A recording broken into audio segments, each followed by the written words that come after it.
Hello, everyone. Welcome to another Awakening Beauty Contemplation. As always, before we start, I would like to invite you to grab one of your favorite drinks, tea or coffee, and join me for a brief contemplation about a book I recently finished, The Philosophy of Walking. If I can say the name right, by Frédéric Gros, French writer. Well, I have been a walker quite a long time, almost a couple decades, but I think I started having a more serious relationship with walking, especially over the last 10 years.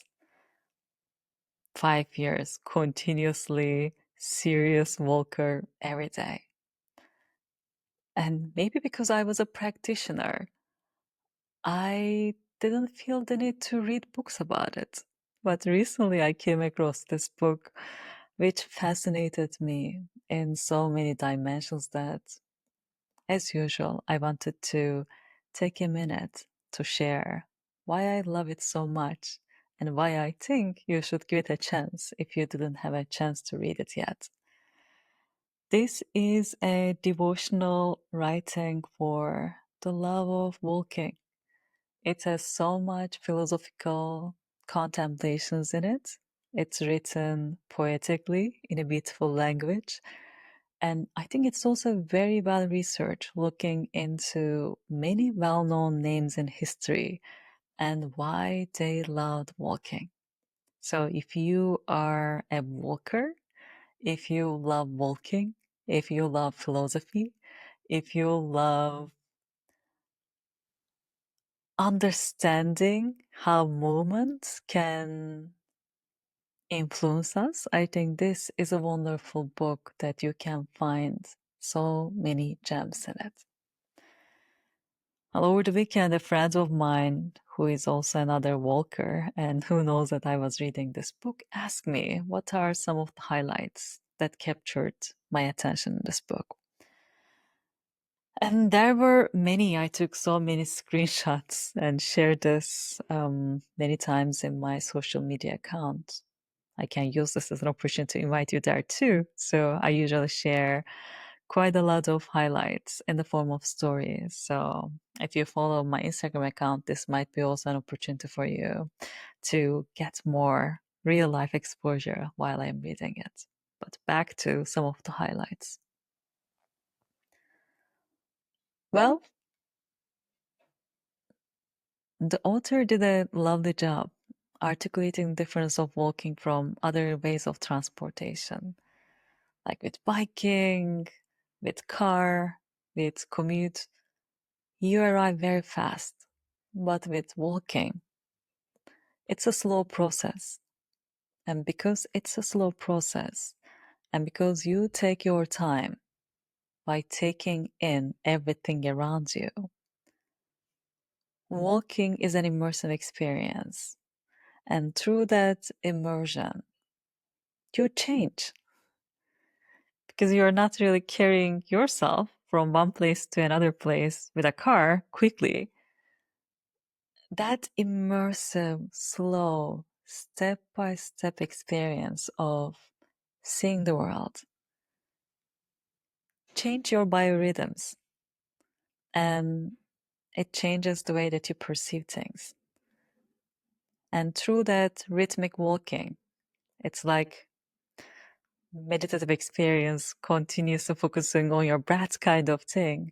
Through that rhythm, you forget your self identity and you can just calm yourself, calm your monkey mind, and forget about your roles and responsibilities in the culture and connect back to your wild nature. I love this so much. I think I was able to feel this essence, but I didn't really think about finding the right words to name this experience. But as a walker, I can clearly say this is 100% aligned with my experience. When I go out for walks, especially out in nature, it just calms me down. It just changes my biorhythms.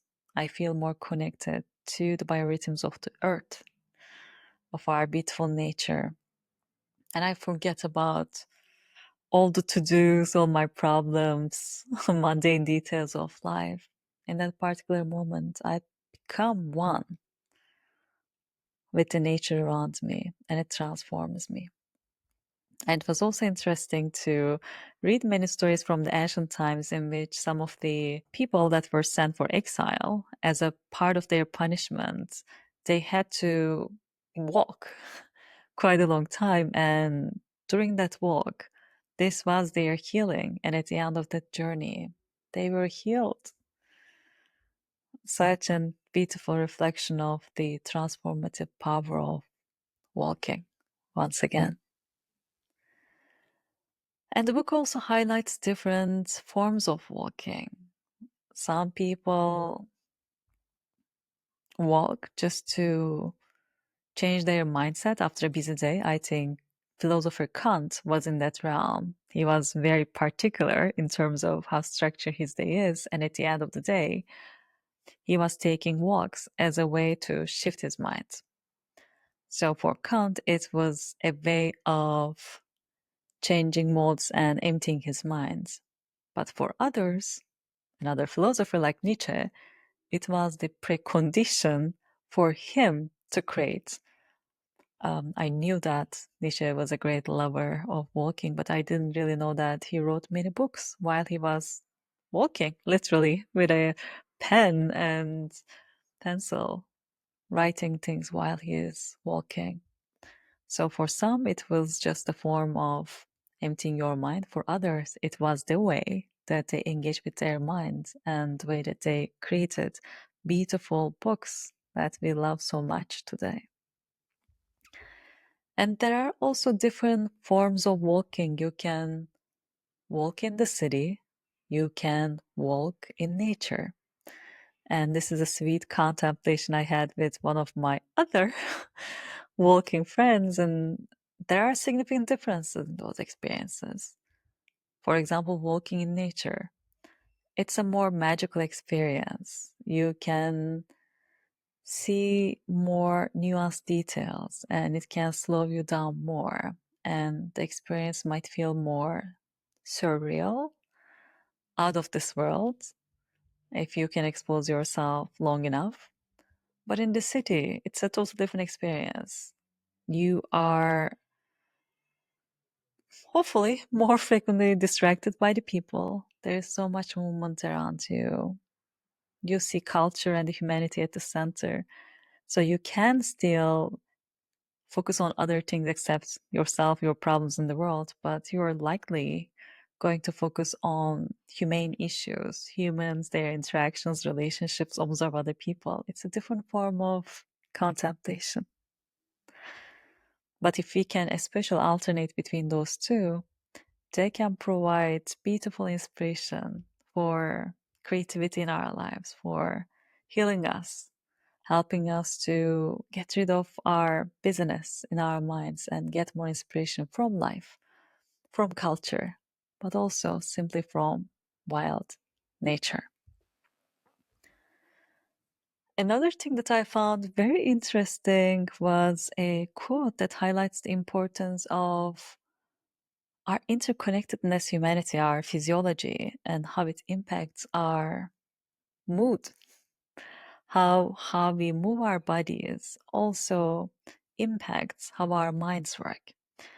And the author was talking about books written in libraries surrounded with many other books, or in physiologies where we're just like sitting still, crunching all the time over a table, and how those kind of creations might have the essence of the physiology that created them. And he was making a comparison between those type of books versus the ones that are written in open air, that are more creative in their essence, that are breathing life. And I never thought about that, but I can understand. Especially there was a particular section, if I can find it, I would like to read, that makes a beautiful comparison of books written with ease, with the movement versus the ones that are filled with lots of artificial captures from other books. Here it goes. Books by authors imprisoned in their studies, grafted to their chairs, are heavy and indigestible. They are born of a compilation of other books on the table. They are like fattened geese, crammed with citations, stuffed with references, weighted down with annotations. They are weighty, obese, boring, are read slowly, with difficulty. Books made from other books, by comparing lines with other lines, by repeating what others have said of what still others have thoroughly explained. They verify, specify, rectify. A phrase becomes a paragraph, a whole chapter. A book becomes commentary of 100 books on a single sentence from another book. Interesting, isn't it? Thinking about a book as an expression of physiology. That made me ask many questions about my particular ways of creation. And in my own story, when I think about how I started creating a couple of years ago, it was very different. I felt more at peace and at ease when I was creating my contemplations, when I'm out in nature, when I'm recording things with my mobile phone. And those contemplations had a different kind of vibe. To be honest, I think they felt more moving. At least it was easier for me to get into the flow immediately because my body was moving, because I was in nature. There was already a flow that I'm a part of, and I was just bringing that inspiration out in the world. And right now, as you can tell, I'm sitting in front of a screen. It's a different kind of experience, and I can definitely, as a creator, can feel the difference.